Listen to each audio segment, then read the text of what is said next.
I'm Russ Kickle, and welcome to another episode of American Reef. Now today we're fortunate enough to be demoing a product that hasn't quite hit the market yet. It should be available somewhere around October-ish 2012, and the product is called a Sea Sweep. What does the Sea Sweep do? Well, it takes a normal kind of power head like this Tunzi 6065, and what it does is it allows you to convert that straight linear flow to a sweeping flow. Before I show you that, let's have a word from our sponsors.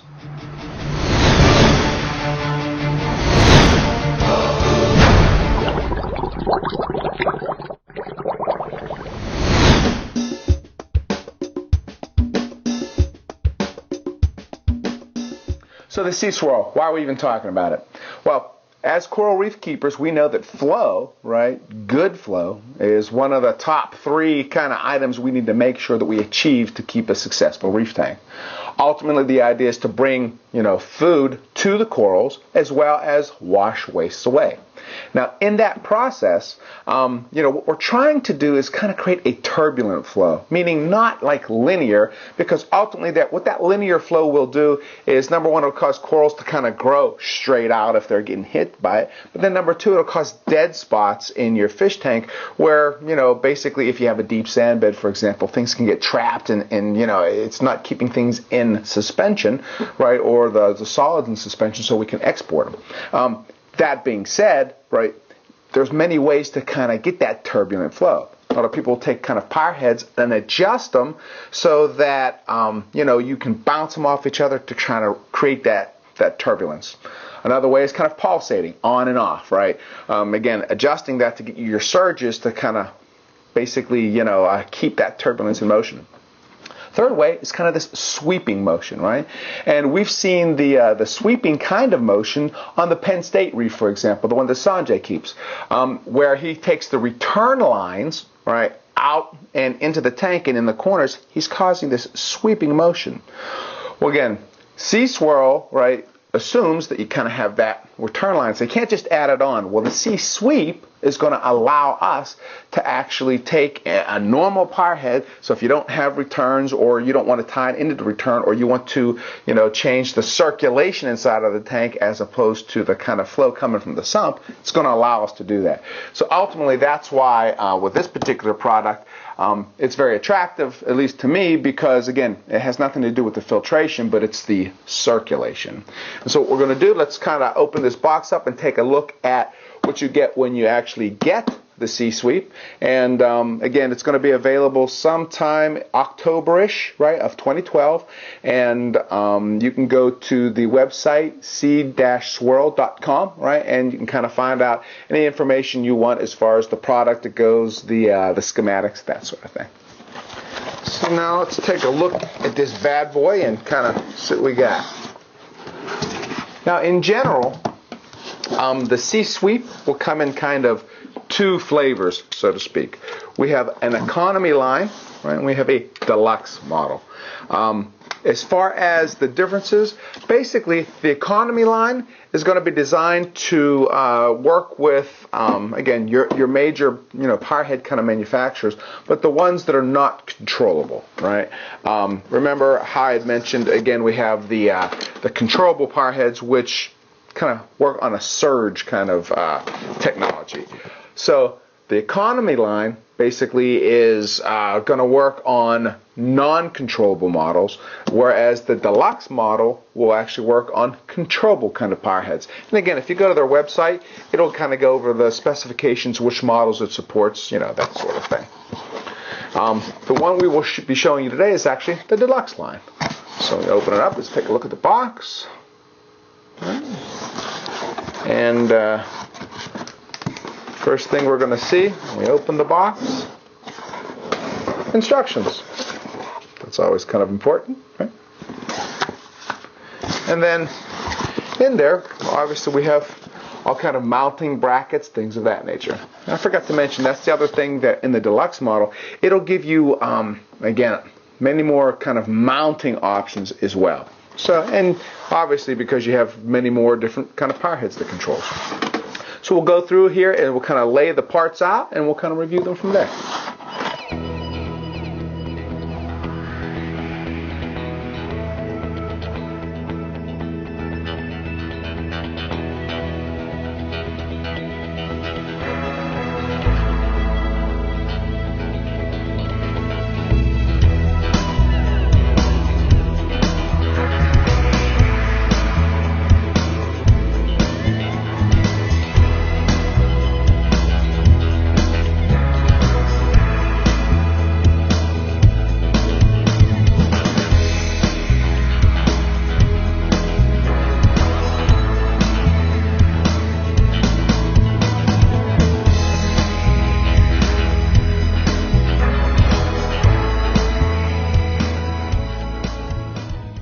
So let's take a second now and review the contents of the box. Now remember, this is the box model, and the first thing you get is the sweep itself.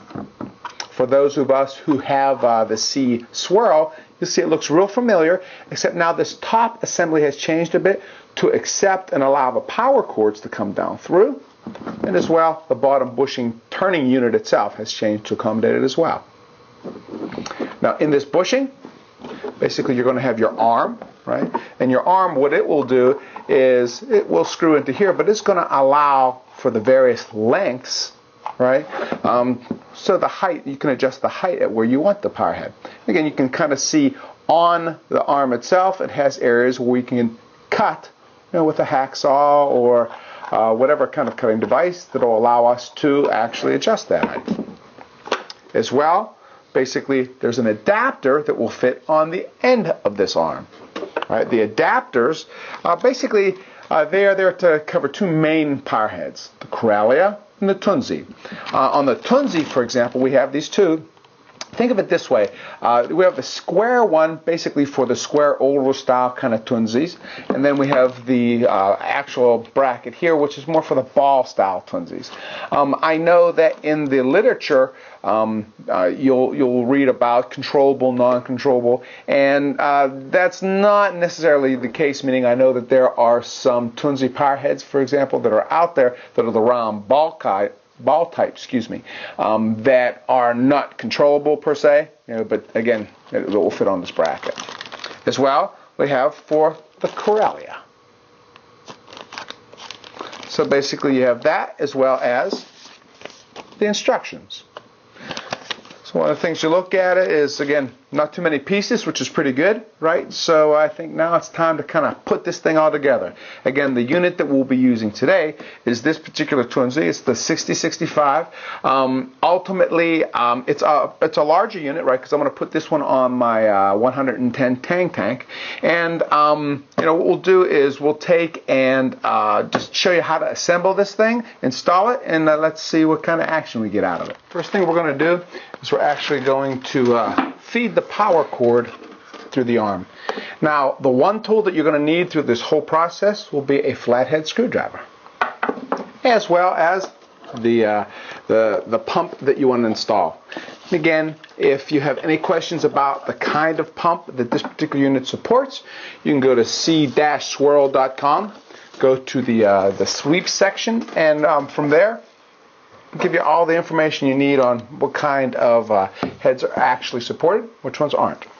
Now, to actually feed the head itself, what we're going to have to do is, if we look at the arm, right, you'll notice this little slit in the pipe itself. Right? What we're going to have to do is open that slit up, and we're going to put this power cord into it. Now, when opening that slit, you're going to use that flathead screwdriver. And you're not going to go from the top and pry it open, but you're going to go from the bottom.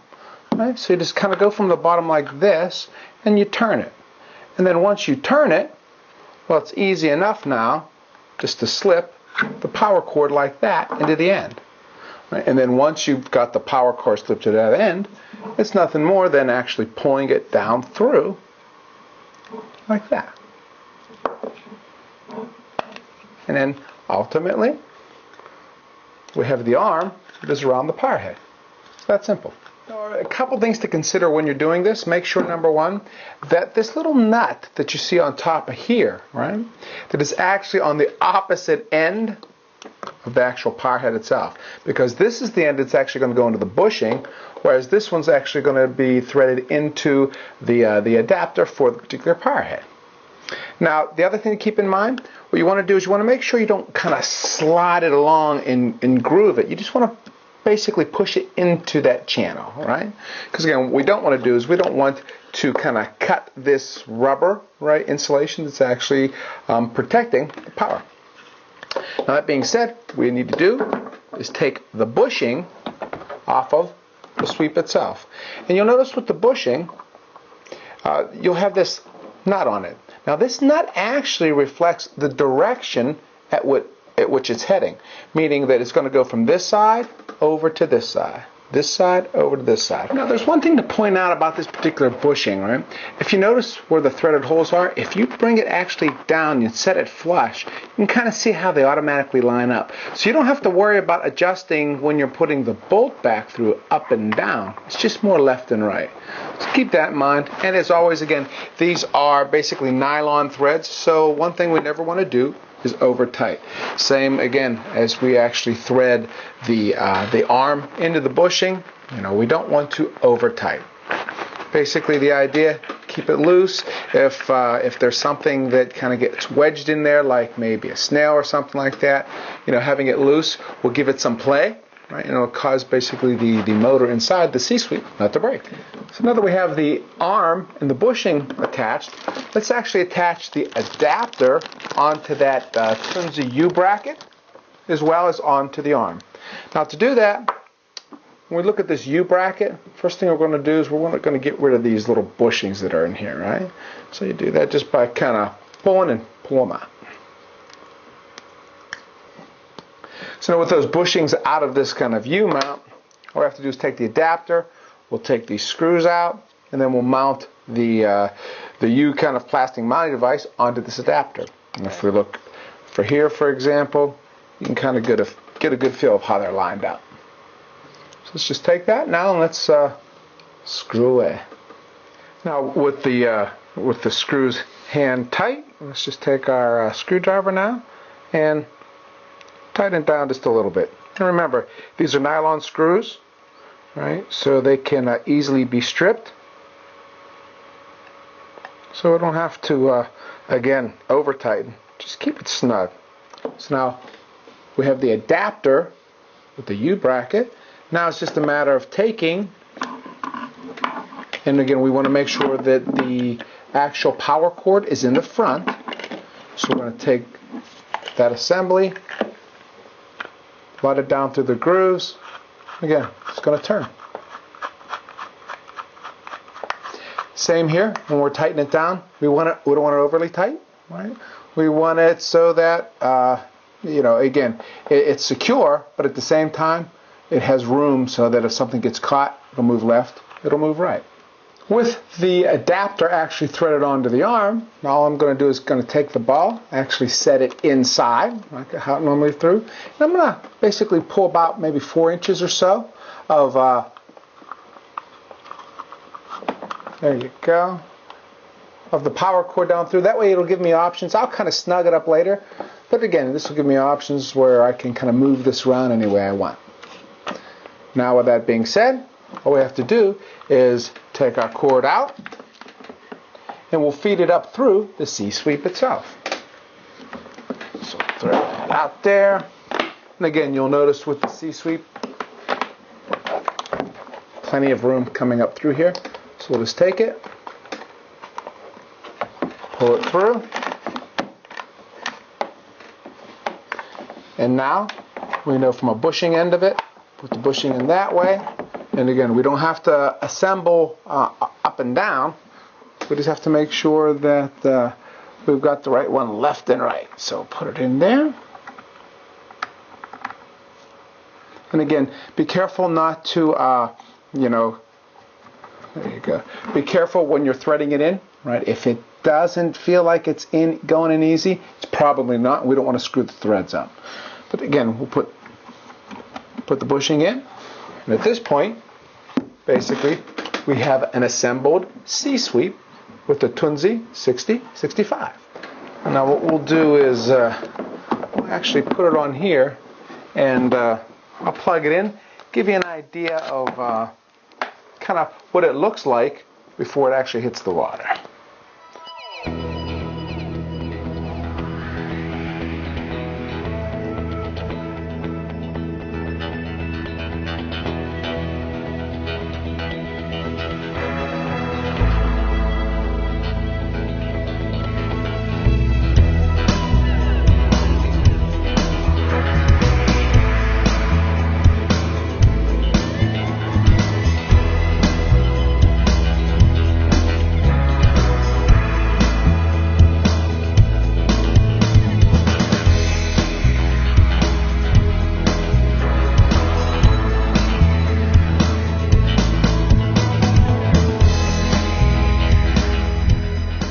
Now that the C-sweep's assembled and out of the water, let's talk about a few things. Right, when you do your installation, you're going to want to know how high you want to keep that. And in my particular case, in this particular arm, I wanted the full-length arm because I wanted to sit down deeper in the tank. Your particular case, you might want to basically shorten it up. To do so, you'll want to do that beforehand, right? And again, what you want to do is you'll cut it. After you cut it, then you can kind of do all this assembly. Second of all, the point that I had mentioned where this nut right here, where it attaches to the bushing, what I like to do is I like to align the power head with that. That way I'll know where the sweeping action is. And again, you can adjust it after the fact just by turning it, but just so you know, that's kind of a simple, easy guide on how this thing works. Some other miscellaneous things. You know, one of the things that I really like about this unit after having played with it just for a little bit here is the fact that now we can constantly adjust that flow. Right, I'm in there feeding my corals, you know, at least once every 2 days, so I can easily go over and just kind of tap the Tunzi head here and adjust it to a different pattern, just to kind of mix things up a little bit. And I really like that about, again, this kind of Tunzi sweep combination. Let's talk about the business side for a second. Warranties. You get 1 year warranty on this particular unit, so make sure you save your receipt. Also, you can go out to sea-swirl.com, and out there you will find kind of the process to follow as well. It comes with the instructions. Now, those of you who have had sea swirls before, you know these things run 5, 10 kind of years, and there haven't been any issues. So, you know, it's a good product, but again, they are mechanical, so why not make sure that, you know, if something flaky happens, you're covered. Also, again, just to keep in mind that the reason why we're even talking about this is because I've known these guys for a while, and ultimately, good guys, honest guys, they won't let you fail. They make a good product. So they stand behind it, you know, but we just want to make sure we at least kind of communicate now, when you get this thing, what you need to do just in case something bad does happen. Also, as it relates to kind of purchasing, right now, which we are in, September 2012, I know the plans are to basically sell this directly from their website, so at sea-swirl.com, until they can ramp up enough to actually get the distribution model going. Today, I know it is available at sea-swirl.com, and I know on the front page there should be a coupon code of some sort, I believe for like 15%-ish off with, like, you know, free shipping offers, that sort of thing. Again, I'm not real specific about the details, but I know it does exist. And again, it will be that way in the short term until they get you know, the ramp up kind of in place to kind of feed it out to the channels. That being said, let's take this unit and actually put it onto that tank and see what kind of action we actually get. Now, as far as installation, it's relatively simple, right? All we have to do is hang this bad boy on the back of the tank and we're good to go.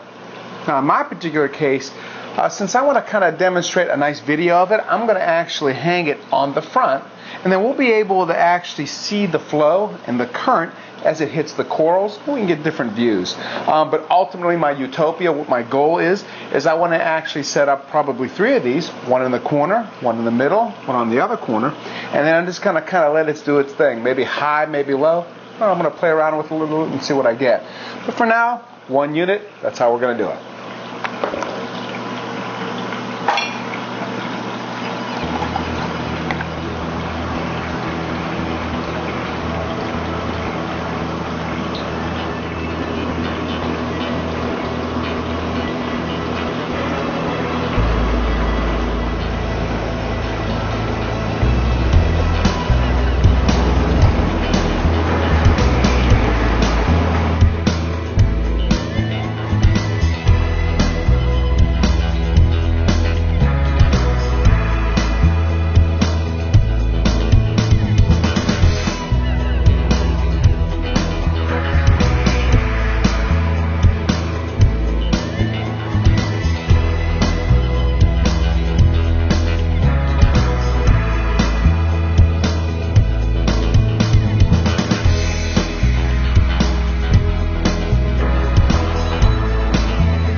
See, from an installation standpoint, it's relatively simple, meaning hook it over the side, screw it down. Now again, in my particular situation, I've got these LEDs up here with this bar, so again, we have to make sure we do a little measurement or a little pre-planning beforehand to verify that basically it's not going to run into these rails.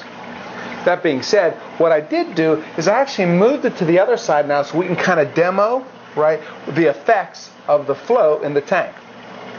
Now, let's kind of do a level set, meaning in this particular tank, I've got the flow coming down from the top returns. I've got 2 MP10s and a Corellia. What I've done now is I've taken the MP10s, shut them off. So basically I have my Corellia and the returns going, and the idea is I want to show the effects of basically the sweep and how it kind of behaves with the corals, specifically with the LPS. Meaning, if we look up in this top right-hand corner, for example, we can see the Australian Duncans, right? And what you'll do is you'll see they're resting, right?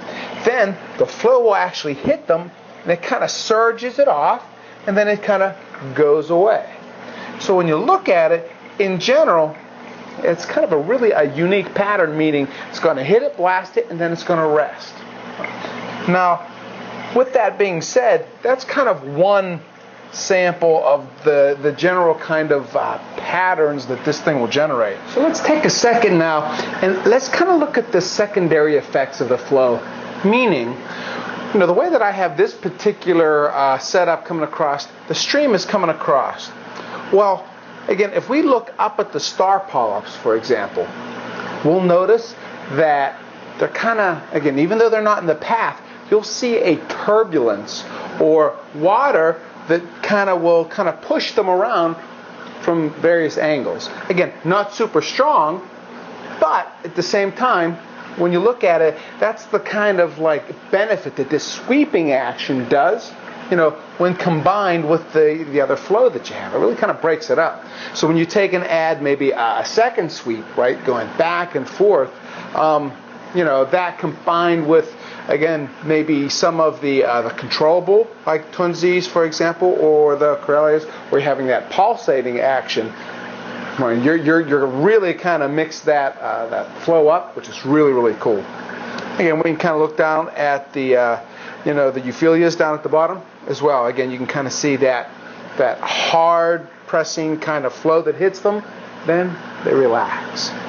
So in general, it's pretty cool stuff, right? For me, again, I like to play around, so I think probably what I'll do is I'll play around with this a little bit, move it to the back, move it to the corners, and see where ultimately it gets the flow that I like. And like I said, I'll probably add another one or two and just kind of see what's going on, because I also have the sea swirl up on top, which is kind of breaking the water up on the top. So let's take a second now and watch, right, the sweep with the tunzi on it, and you can kind of see how it's turning or how it's rotating. Again, the idea is providing that oscillating current, and what it's doing is it's also going to break up any of the existing current that I've got in the tank. So let's give it a little bit and we can kind of watch it in action.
I just showed you was kind of like the streamer power head or the stationary power head. You know, the interesting part is if you take like the Tunzi or the Corellias, which are, again, you can have the controllable ones that will allow you to give that pulse. What you can really do is now you're going to take that pulsing, right, Tunzi, for example, and now you're going to add the oscillating part to that. So, you know, you put two of these things in a tank, you want to talk about that turbulence and just really creating a random patterns. That is it, right? And to me, that's really a desirable goal with any kind of flow. Now, that being said, you've heard me say many times that, you know, time is the thing that will prove products to be good or bad. Now, in this particular case, since, you know, many of us have the sea swirls and, you know, it's been around for 5, 10-ish, even longer years, we know that that product works. And this is really an extension of that. So I'm looking at it as, you know, chances are that over time we're going to find this to be an invaluable tool, right, in your, you know, 50-gallon on up kind of reef tanks. Now, again, I say 50-gallon on up, but it also works on basically your nano kind of Tunzi pumps as well. Again, it depends on if you have the space on top where to put it, depending on the size of your tank. But you know, you'd look at it and you can go out to c-swirl.com and they have a schematic. It'll give you kind of the dimensions and that sort of thing. Now, you've heard me say many, many times, please give our sponsors a chance to earn your business. And again, with the Sea Swirl, though they aren't an official sponsor, they are guys that, again, I've known for a long time, and ultimately I believe them to be good people, honest people that deserve a chance to earn your business. Again, you look at it and, you know, they stand behind their products. And to me, these are the kind of companies that we want to support in the reef keeping hobby. That being said, again, c-swirl.com. Give them a chance to earn your business. Otherwise, stay tuned next week for another reef keeping video brought to you by American Reef.